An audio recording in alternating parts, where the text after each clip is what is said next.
चारों तरफ हाहाकार, टूटते हुए रिश्ते, धन के लिए अपनों का खून बहाते लोग और प्रकृति का वो रौद्र रूप जो आज से पहले कभी किसी ने नहीं देखा था। नदियां सूख रही हैं और जहां पानी नहीं होना चाहिए वहां सैलाब आ रहा है। इंसान इंसान को नोच कर खा रहा है। क्या आपने कभी सोचा है कि ऐसा क्यों हो रहा है? क्या यह महज कोई मौसमी बदलाव है या फिर उस महाप्रलय की आहट जिसकी भविष्यवाणी हजारों साल पहले हमारे पुराणों में कर दी गई थी? नमस्कार, वर्मा स्टोरीज में आपका स्वागत है। मैं आपका दोस्त विवेक वर्मा आज आपको एक ऐसी कथा सुनाने जा रहा हूं जो महज एक कहानी नहीं बल्कि हमारे आज और आने वाले कल का सबसे कड़चवा और अटल सत्य है। दिल थाम कर बैठिएगा क्योंकि आज हम बात करेंगे कल की पुराण की, कल युग के अंत की और उस महाप्रलय के बाद होने वाली सतयुग की स्थापना की। साल 2026 का वो भयानक दिन। आसमान में ऐसे काले बादल छाए हुए थे मानो आज सूरज कभी निकलेगा ही नहीं।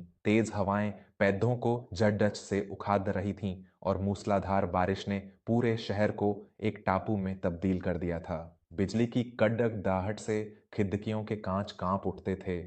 शहर के एक पुराने लेकिन मजबूत घर में एक परिवार सहमा हुआ बैठा था। 65 वर्षीय रघुनाथ जी, उनके बेटे देवव्रत, बहू सुमन और 12 साल की पोती अदिति। घर की बिजली जा चुकी थी और कमरे में सिर्फ एक लालटेन की पीली रोशनी टिमटिमा रही थी जिसके साए दीवारों पर डरावनी आकृतियां बना रहे थे। बाहर बादलों की एक और भयानक गर्जना हुई जिससे अदिति डर कर अपनी मां के गले लग गई। मां, मुझे बहुत डर लग रहा है। बाहर सब डूब रहा है। मेरे स्कूल के पास वाला पुल भी टूट गया। क्या हम सब मर जाएंगे? अदिति की आवाज में एक ऐसा खौफ था जिसे सुनकर किसी का भी दिल पसीज जाए।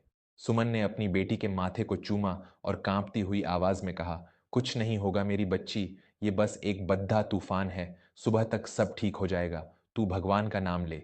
लेकिन देवव्रत की आंखों में भी एक अनजाना सा डर था। वो खिड़की से बाहर उठती हुई पानी की लहरों को देख रहा था। पिताजी, ये कोई आम तूफान नहीं लग रहा। समाचारों में बता रहे थे कि ऐसी बारिश 100 सालों में नहीं हुई। इंसानियत वैसे ही खत्म हो चुकी है। अब लगता है प्रकृति ने भी हमें मिटाने की ठान ली है। जहां देखो वहां बेईमानी, मारकाट और बीमारी है। क्या वाकई दुनिया का अंत नजदीक आ गया है? देवव्रत ने निराशा भरे स्वर में अपने पिता से पूछा। रघुनाथ जी, जिनके चेहरे पर उम्र की झुर्रियों के साथ साथ एक गहरा तजुर्बा और गजब की शांति थी, उन्होंने अपनी पुरानी लकड़ी की कुर्सी से उठकर एक गहरी सांस ली। वे कमरे के कोने में रखी एक पुरानी संदूक के पास गए और उसमें से लाल कपड़े में लिपटी हुई एक प्राचीन पुस्तक निकाली।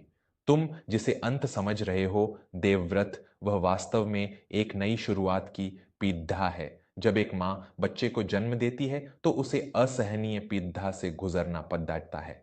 हमारी धरती माँ भी इस समय उसी पीड़ा से गुजर रही है। यह महाप्रलय नहीं बल्कि शुद्धिकरण है। रघुनाथ जी ने उस लाल कपड्डे को खोलते हुए कहा। शुद्धिकरण? इतने लोगों की जान जा रही है, चारों तरफ तबाही मची है, इसे आप शुद्धिकरण कैसे कह सकते हैं बापूजी? सुमन ने अचरज और थोड़े क्रोध के साथ पूछा। रघुनाथ जी ने वो पुस्तक मेज पर रखी। वह कल की पुराण थी। हाँ बहू, शुद्धिकरण। क्योंकि जब गड्ढा पाप से पूरा भर जाता है तो उसे फूटना ही होता है। महर्षि वेदव्यास जी ने हजारों वर्ष पूर्व ही कल की पुराण में लिख दिया था कि जब कलयुग अपनी चरम सीमा पर होगा तो धरती का क्या हाल होगा। आज जो हम 2026 में देख रहे हैं वो सब इस ग्रंथ में पहले से दर्ज है। अदिति, जो अब तक रो रही थी, उसने अपने आंसू पोंछे और उत्सुकता से पूछा, दादाजी, इस किताब में हमारे आज के बारे में क्या लिखा है? रघुनाथ जी ने लालटेन को थोड़ा पास खिसकाया और पन्ने पलटते हुए अपनी गंभीर और शांत आवाज में उस प्राचीन सत्य को उजागर करना शुरू किया। इसमें लिखा है बच्चों कि कलयुग के अंत में इंसान का धर्म सिर्फ पैसा रह जाएगा। रिश्ते नाते, प्यार मोहब्बत सब पैसे से तौले जाएंगे। जो जितना बड्ढा धोखेबाज होगा समाज में उसे उतना ही बड्ढा सम्मान मिलेगा। राजा यानी आज के नेता रक्षक नहीं बल्कि भक्षक बन जाएंगे। वो जनता को ऐसे लूटेंगे जैसे भेदिए बकरियों को लूटते हैं। लोग वेदों और शास्त्रों का मजाक उड़ाएंगे। शादियां सिर्फ एक समझौता बनकर रह जाएंगी और परिवार टूटकर बिखर जाएंगे। देवव्रत ने हामी भरते हुए कहा, यह तो अक्षरशः सत्य है पिताजी। आज सगे भाई जमीन के एक टुकड़े के लिए एक दूसरे की जान ले रहे हैं। अदालतों में झूठे गवाह बिकते हैं और सच सड्ढाकों पर भीख मांगता है। बिल्कुल, रघुनाथ जी ने आगे कहा, और जब इंसान प्रकृति के नियमों को तोड़ेगा तो प्रकृति भी अपना संतुलन खो देगी। बेमौसम भयंकर बारिश होगी, कभी सूखा पड़ेगा तो कभी ऐसी बीमारियां आएंगी जिनका कोई इलाज नहीं होगा। लोग अपनी आधी उम्र में ही बूढ़े दिखने लगेंगे। मन में इतनी नफरत और चिंता होगी कि इंसान की आयु कम हो जाएगी। क्या ये सब आज हम अपनी आंखों से नहीं देख रहे हैं? कमरे में एक गहरा सन्नाटा छा गया। बाहर बारिश की आवाज अब भी आ रही थी, लेकिन उस छोटे से कमरे में बैठे उन चारों लोगों के जहन में एक अलग ही तूफान चल रहा था। तो दादाजी, क्या सच में सब कुछ खत्म हो जाएगा? क्या कोई हमें बचाने नहीं आएगा? आदित्य ने बड़ी मासूमियत से पूछा। रघुनाथ जी के चेहरे पर एक हल्की सी मुस्कान तैर गई, उनकी आंखों में एक दिव्य चमक आ गई। यही तो भगवान की माया है मेरी बच्ची। जब जब धर्म की हानि होती है और अधर्म बढ़ता है, तब तब भगवान अवतार लेते हैं। कलयुग के इस घोर अंधकार को मिटाने के लिए भगवान विष्णु अपना 10वां और अंतिम अवतार लेंगे। कल की अवतार, कल की अवतार। सुमन ने पूछा, पर वो कब आएंगे और कहाँ? कल की पुराण के अनुसार मुरादाबाद के पास स्थित शंभल ग्राम में विष्णु यशा नाम के एक अत्यंत पवित्र और सदाचारी ब्राह्मण के घर कल की भगवान का जन्म होगा। उनकी माता का नाम सुमति होगा। वो कोई आम बालक नहीं होंगे। जन्म से ही उनके भीतर 64 कलाओं का ज्ञान होगा।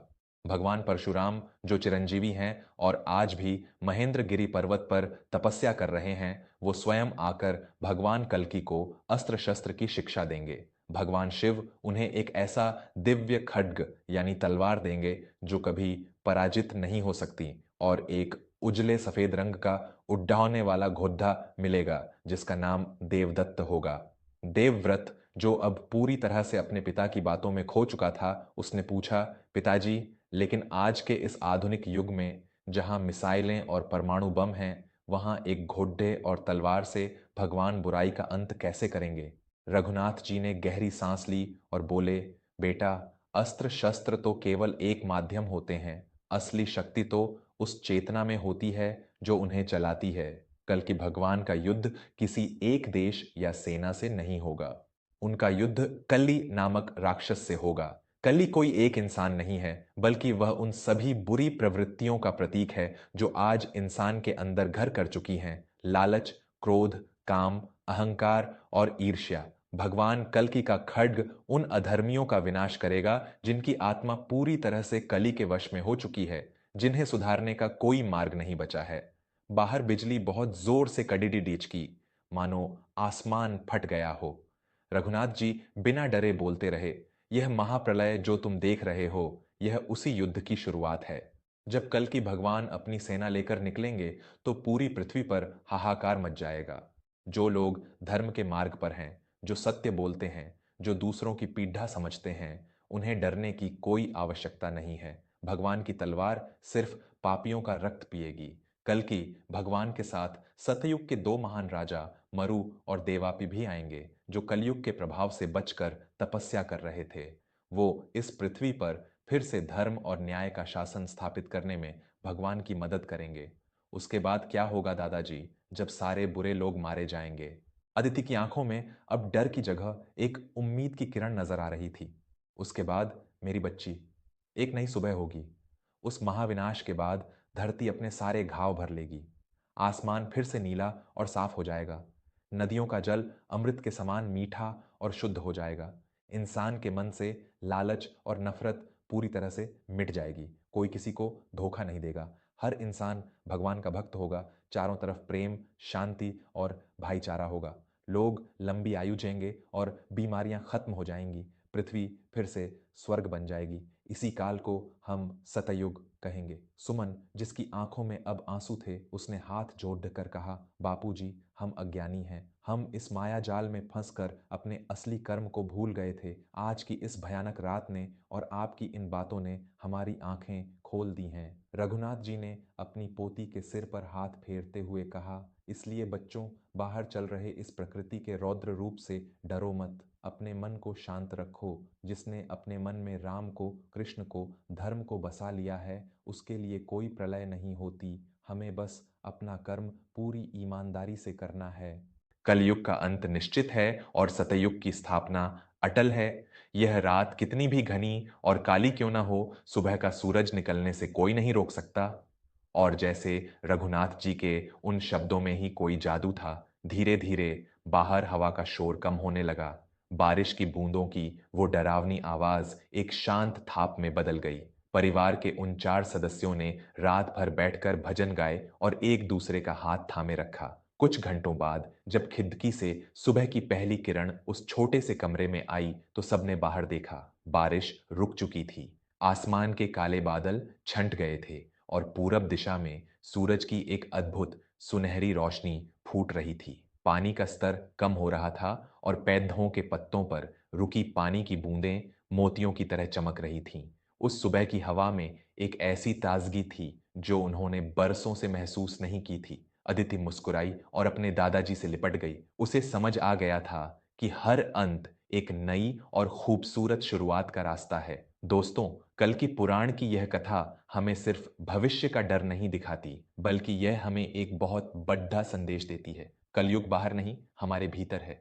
हमारे अंदर का लालच, हमारी नफरत, हमारा अहंकार, यही कलयुग है। और जिस दिन हम इन बुराइयों को अपने भीतर से खत्म कर देंगे, उसी दिन हमारे लिए सतयुग की शुरुआत हो जाएगी। क्या हम 2026 या आने वाले समय में उस महाप्रलय का इंतजार कर रहे हैं, या फिर आज ही से अपने कर्म सुधार कर उस नए सतयुग की नींव रखने को तैयार हैं? फैसला आपको करना है। अगर आपको यह कहानी, यह संदेश दिल तक पहुंचा हो तो इसे अपने परिवार और दोस्तों के साथ जरूर साझा करें। शायद किसी भटकते हुए इंसान को सही राह मिल जाए। वर्मा स्टोरीज से जुड़ रहने के लिए आपका बहुत बहुत धन्यवाद।